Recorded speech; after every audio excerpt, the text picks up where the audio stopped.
Papo e Conteúdo, o podcast do Renove Sua Visão.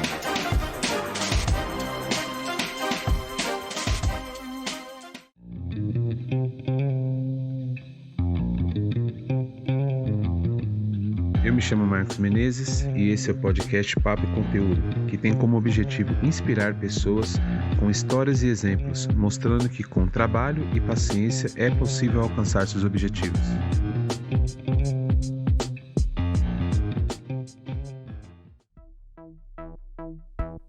Olá pessoal, no episódio de hoje irei bater um papo com a Gladys Mendonça.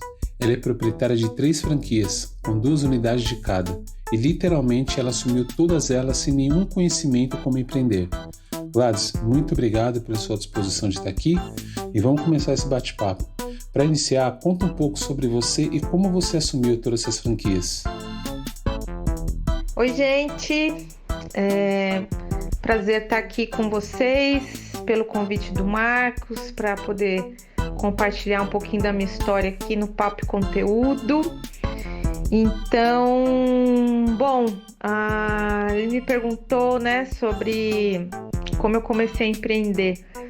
Então, na verdade, eu meio que caí de paraquedas, Eu nunca me vi empreendendo, Eu sempre trabalhei CLT e quem estava empreendendo na época que eu era casada era meu marido. Ele quem começou a empreender e depois eu saí da empresa que eu trabalhava e a gente começou então a trabalhar juntos, Só que, por motivos pessoais, nós nos divorciamos e tivemos que fazer a partilha das empresas, E eu sempre fiquei nos bastidores, Eu sempre cuidei da parte financeira, administrativa, Eu tenho formação contábil, então eu nunca, fui à frente, na área comercial, fazer as coisas que realmente tinham a ver com o negócio, E aí, com o divórcio, a parte que ficou comigo foram 2 óticas, Carol, da franquia Carol, e uma escola da franquia Evolute, uma escola de ensino técnico profissionalizante, e inglês. E assim que eu me vi, diante dessa situação, a minha vontade foi, vou vender tudo. Não tenho condição de assumir, não tenho capacidade, E eu fiquei pensando seriamente nisso, Foi daí que os funcionários vieram conversar comigo e eles sentiram essa minha insegurança, E vieram pedir para que eu não desistisse, Não desistisse sem tentar, E eu expressei a minha insegurança e meu medo, só que eles foram, muito, muito legais comigo, muito pacientes, e eu pensei, na vida, nas famílias representadas por eles. Eram 18 funcionários na época, e eu falei, puxa vida, eu não posso ser egoísta, pensar só em mim nesse momento, Então eu decidi tentar, E dei a cara para bater, Fui aprender como é que se comprava óculos para ótica, como é que funcionava, qual era a diferença das coisas. Fui fazer o curso de inglês também para entender o que era, a escola que eu estava herdando. Então, eu, por opção, eu não teria sido empreendedora, mas foi algo que eu não tinha como escapar. Ou era isso, ou eu vendia tudo, Então, eu pensei, bom, não existem coincidências, Se eu tô nessa situação, é porque de alguma maneira Deus vai me capacitar. Como foi para você quando a pandemia chegou no Brasil e tiveram que fechar todas as lojas? Sobre a pandemia, foi algo surreal, né? Assim, você nunca pensa que vai passar por isso. Então, eu já estava insegura de ser nova empreendedora, né? E ainda passar por essa situação, né? Foi um susto, né? Mas estava totalmente fora do meu controle. Não era algo que tinha a ver com a minha administração, com o meu segmento de negócio, era algo mundial. Então eu decidi não olhar para o problema, porque eu não tinha o que fazer mesmo, né? E decidi olhar e fazer o que estava ao meu alcance, né? Então eu aproveitei todos os benefícios que o governo dava de suspensão, redução de jornada, postergar impostos, empréstimos, né? E enquanto todos faziam quarentena, eu não deixei de trabalhar nenhum dia, porque era minha obrigação buscar soluções, né? Com locadores, com fornecedores. E graças a Deus, nesse ponto, ser franqueado é bom, porque as franquias também assumiram a nossa dor, né? E eu pensava, bom, meus funcionários estão em casa, mas eu não posso me dar o luxo de estar em casa também. Quando eles voltarem, eu preciso estar com as soluções, né? E graças a Deus eu fui conseguindo ter várias negociações, foram indo bem, consegui dividir as despesas em vários meses. Então, assim, foi um dia após o outro, mas assim, eu chegava na empresa, abria o extrato bancário, olhava, pensava, o que eu vou pagar hoje e o que eu não vou pagar, né? E foi assim, e na verdade tem sido assim até hoje, né? É um dia após o outro. Gladys, como você lida com a concorrência? Sobre a concorrência, eu penso assim, eu acredito no meu produto, né? Eu compraria o meu produto, né? E uma coisa que eu tenho de diferencial é atendimento, né? Acho que as pessoas são um diferencial, né?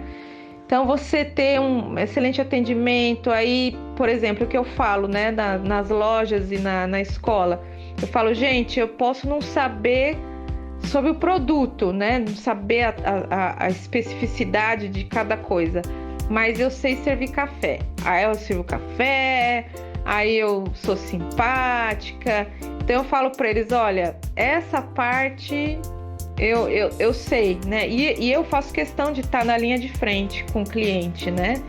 De conhecer pessoalmente. Então, quando eu tenho oportunidade de estar no balcão das lojas, eu mesma eu atendo as pessoas. Quando eu estou na escola também, eu falo com os alunos. Então, eu acho que o que a concorrência tem? Ela tem o mesmo produto que eu, ela tem o mesmo preço que eu. Então, qual é a diferença? A diferença sou eu, né? Então, eu penso que é o dono, né, que faz a diferença. É você que vai realmente dar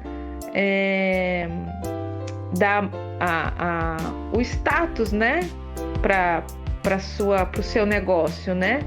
Você é a cara do seu negócio, né? E a sua cara só você tem, né? Então, eu acredito que eu consigo passar pela concorrência nesse sentido, porque eu acredito no que eu faço, acredito no que eu vendo e eu tô lá, né? Eu tô lá dando a cara para bater, eu não fico só, dizem, né, que só sabe mandar quem sabe fazer, né? Então, você tem que ter humildade de estar lá junto com seus funcionários, aprendendo e fazendo a coisa ter a sua cara mesmo. Depois de tudo que você passou, o que você diria para alguém que quer começar a empreender? Bom, para empreender hoje, né, o que eu penso, né? Você tem que... São 3 frases que eu penso, né? Você tem que encontrar uma dor a ser curada, uma necessidade a ser suprida e pensar no que você compraria. O que eu usaria, né? E imprimir a sua marca. no que você é diferente dos outros, né? Como eu estava falando da concorrência, né? Não pode ter medo de errar, né? Você tem que saber calcular até onde as suas pernas alcançam, né?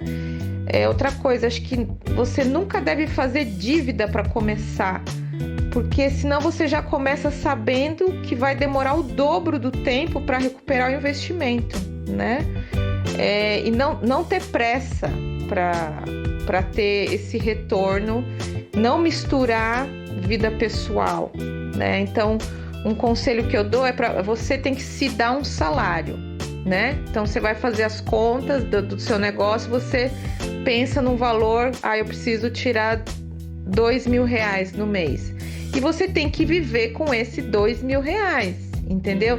Você não pode, aconteceu uma situação, pega da empresa mais, não, só mais 200, não, só mais, não, você tem que ser fiel, porque assim, você é empregado da sua empresa, né? Então, você tem um salário e você tem que viver dentro desse salário. A empresa começou a dar lucro, você pode se dar um pouquinho mais, mas eu já te adianto que são 2 anos aí, pelo menos, para você começar a ver a cor do dinheiro.